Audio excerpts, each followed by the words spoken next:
दिल्ली की मुख्यमंत्री रेखा गुप्ता, उन पर हमला हो जाना और वो भी उस वक्त जब उनके आसपास भारी सुरक्षा व्यवस्था है, जब उनकी जन सुनवाई चल रही होती है, उस वक्त उन पर थप्पड़ चला देना, उनके बाल पकड़ के खींचना और उन पर इस तरीके से आमादा हो जाना जिससे उनके सिर पे चोट आ जाती है। तो आखिरकार ये सब कुछ हुआ क्यों? कौन है वो शख्स जिसने इस घटना को अंजाम दिया? क्योंकि एक शख्स राजकोट से उठ करके आता है, जी हां, गुजरात के राजकोट से वो शख्स आता है, दिल्ली की जो मुख्यमंत्री है उनके सामने जन सुनवाई में आता है, थप्पड़ चला देता है। तो इसके पीछे क्या कोई गहरी साजिश थी? क्योंकि उस 3 से 4 मिनट के बीच में ऐसा क्या हो गया कि उस शख्स ने, जिसका नाम राजेश भाई खिमजी है, उसने थप्पड़ चला दिया।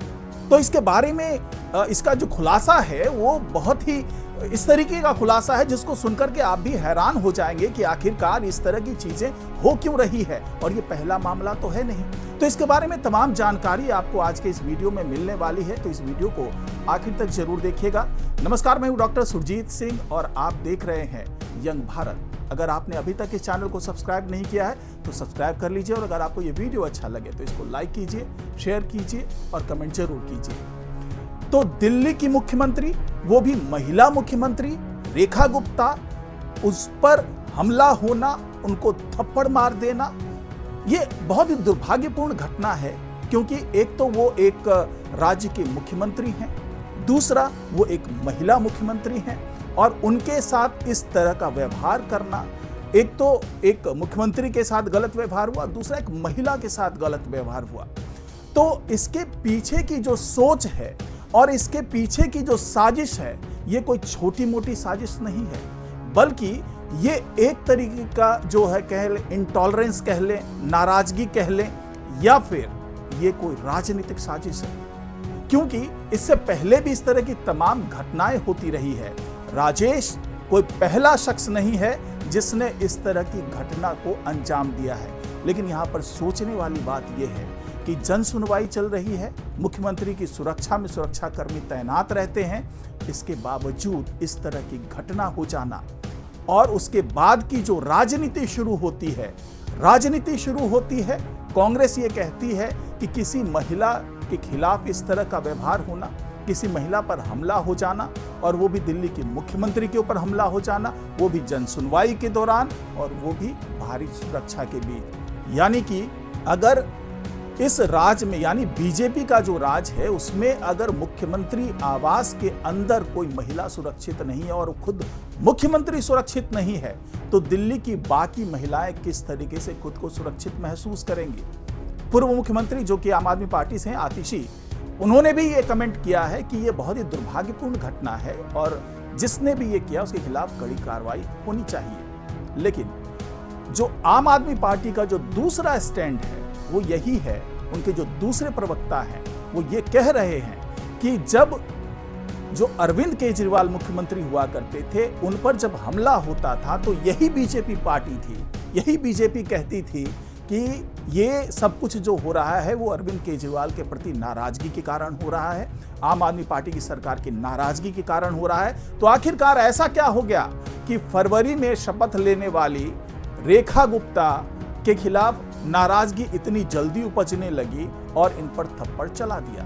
तो इसका जवाब यह हो सकता है कि थप्पड़ चलाने वाला कोई दिल्ली का निवासी नहीं है, कोई ऐसी बात नहीं हुई जिसके कारण यह कहा जाए कि उसकी नाराजगी थी, यहाँ के राजकाज से नाराजगी थी, यहाँ के शासन से नाराजगी थी, बल्कि उसके पीछे की जो वजहें सामने निकल करके आ रही है। हालांकि अभी खोज पड़ताल का विषय है, अभी गुजरात पुलिस को सूचना दे दी गई है और वो जांच पड़ताल कर रही है कि आखिरकार ये शख्स जो खुद को राजकोट का बता रहा है, वो आखिरकार उसके प्रति जो वो नाराजगी है सीएम रेखा गुप्ता के प्रति, वो कैसे हुई, क्यों ये बंदा जाकर के वहां पर दिल्ली में थप्पड़ लगा आता है। लेकिन जो वहां पर चश्मदीद थे, उन्होंने जो तमाम चीजें बताई वो भी बहुत ही चौंकाने वाली बातें हैं, चौंकाने वाला खुलासा है।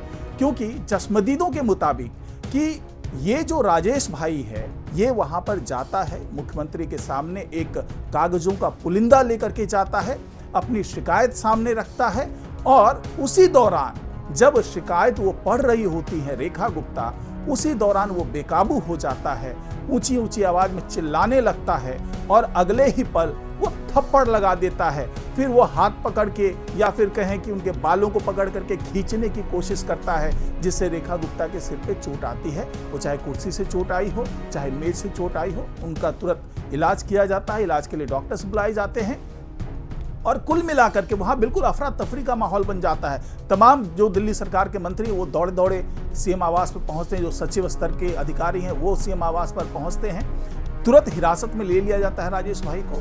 लेकिन यहां पर सवाल उठता है कि क्या ये पूर्व नियोजित घटना है, पूर्व साजिश की हुई घटना है? क्योंकि कोई भी आदमी क्यों इतना बेकाबू हो जाएगा, क्यों इतना इनटॉलरेट हो जाएगा कि मुलाकात के महज 2 से 3 मिनट के बाद ही इस तरीके का व्यवहार कर उठे, और वो भी तब जब सामने एक महिला मुख्यमंत्री बैठी हुई है, और वो भी तब जब आपस में कोई इस तरह का संवाद नहीं हो रहा है, ना ही मुख्यमंत्री किसी तरीके से उसका विरोध कर रही है या उसको किसी तरीके से गलत व्यवहार कर रही है, और अचानक उसका चिल्लाना शुरू कर देना और थप्पड़ लगा देना। पुलिस के मुताबिक ये मामला इस शख्स से जुड़ा हुआ इसलिए भी है कि वो जो कागज का पुलिंदा है, उससे ये बात समझ में आई कि इस शख्स जो राजेश भाई है, उसके परिवार के कुछ लोग जेल में बंद हैं, और ये जो राजेश भाई है वो इससे संबंधित कोई शिकायत लेकर के पहुंचा था मुख्यमंत्री के सामने। मुख्यमंत्री उसको उस शिकायत को पढ़ रही थी, लेकिन इसी दौरान ऐसा कुछ हुआ कि उसने हमला कर दिया। अब यहां पर सवाल उठता है कि क्या उसके पास इतना भी पेशेंस नहीं था, वो इतना इनटॉलरेंट क्यों हो गया? क्योंकि इससे पहले भी तमाम घटनाएं हुई है इनटॉलरेंस की, चाहे अरविंद केजरीवाल को थप्पड़ मारने की बात हो, चाहे प्रशांत भूषण को थप्पड़ मारने की बात हो, या आम आदमी पार्टी से जुड़े ऐसे कई लोग हैं जिनके खिलाफ इस तरह की नाराजगी जताई गई है।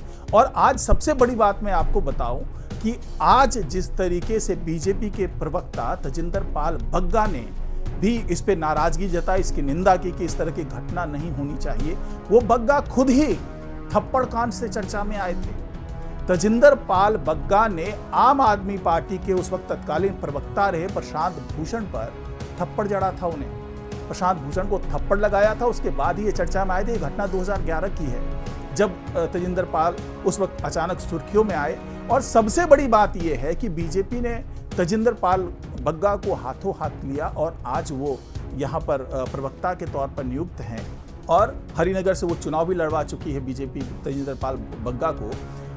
तो इस तरह की घटनाएं पहले भी हुई है। अगर अरविंद केजरीवाल की बात करें तो उनके खिलाफ भी तजिंदर पाल बग्गा बहुत वो आक्रामक रुख रखते हैं, उनके आवास पर जाकर के तोड़फोड़ करने जैसी घटनाओं में तजिंदर पाल बग्गा शामिल रहे हैं, और वो अब एक चर्चित चेहरा है बीजेपी का जो युवा मोर्चा है उसके पदाधिकारी रहे हैं, उसके अध्यक्ष रह चुके हैं। तो क्या हम इसको ये समझें कि कोई आदमी अगर इस तरह की कोई घटना करता है तो वो केवल और केवल उसका प्रोपेगेंडा वाला मामला होता है, वो इस तरह की घटनाएं करके सुर्खियों में आना चाहता है? और क्या इस बार भी ऐसा कुछ होने वाला है? क्योंकि बीजेपी के कुछ नेता दबी जुबान में ये भी कह रहे हैं कि ये जो राजेश भाई है, जो आरोपी है जिसने इस घटना को अंजाम दिया है, वो उसके तार भी कहीं ना कहीं आम आदमी पार्टी से जुड़े हुए हैं। गुजरात इकाई का ये सदस्य हो सकता है, हालांकि पुख्ता तौर पर अभी तक इसकी पुष्टि नहीं हो पाई है।